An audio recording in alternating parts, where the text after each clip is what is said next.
जय जगन्नाथ जय श्रीकृष्ण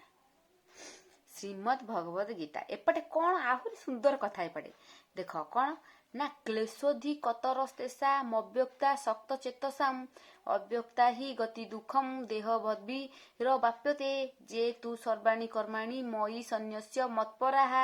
अन्योन्य नैव योगेन मां ध्यायन्त उपासते।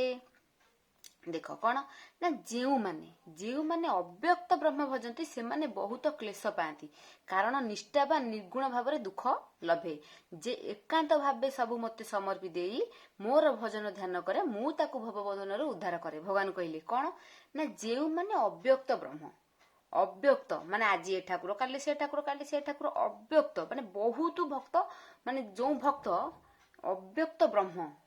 आज सबुठी भगवान अच्छा आज ए ठाकुर आज से ठाकुर काली से ठाकुर सबु ठाकुर अव्यक्त माने जे अव्यक्त भाव कौन भजंती से माने मते पाई पारती भगवान कहते मते किए पाई परिबनी ना जे माने अव्यक्त ब्रह्म भजंती से माने मते पाई पारती नहीं जे मते केमिति पाइबो ना जे एकांत भावे सबु मते समर्पी दे जे एकांत भावे मते सबु समर्पी दबो ओ मोर भजन ध्यान करिवो। एटा हूँ 294 पृष्ठारे अच्छी देखिए ना जे एकांत भावे सबू मते समर्पी दब आ मोर भजन को ध्यान करिवो मु ताकु भवबंधन उद्धार करे। भगवान कहले जी मते एकांत भावे सबू प्रभु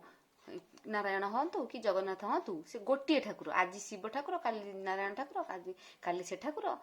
केवल गोटे ठाकुर को से डाकुथबो आउ प्रभु सबू तोर सबू तोमर तमे ही रक्षा करिवो एमती सब मते समर्पी देकर केवल भगवान भजन सी करूथबो भगवान को ध्यान करूथबो सी कौन माने भगवान ताकु भवबंधन उद्धार करिवे। भगवान एठी निजे कहछथि 294 पृष्ठारे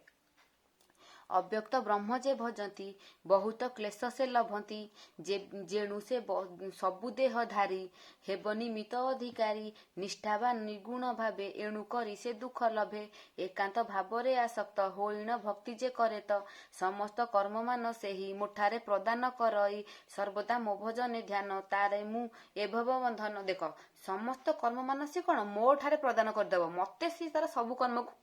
देदेव आ सर्वदा मो ठारे तार मन थब आ मो भजन को सी ध्यान करथबो एमिति भाबरे जे करला सी कौन मोर भक्त हेई पारिबो आ मु ताकु सब बंधन दूर रखिबी सबुठारो ताकु भव बंधन ताकु मु कौन माने रक्षा करबी। जय जगन्नाथ।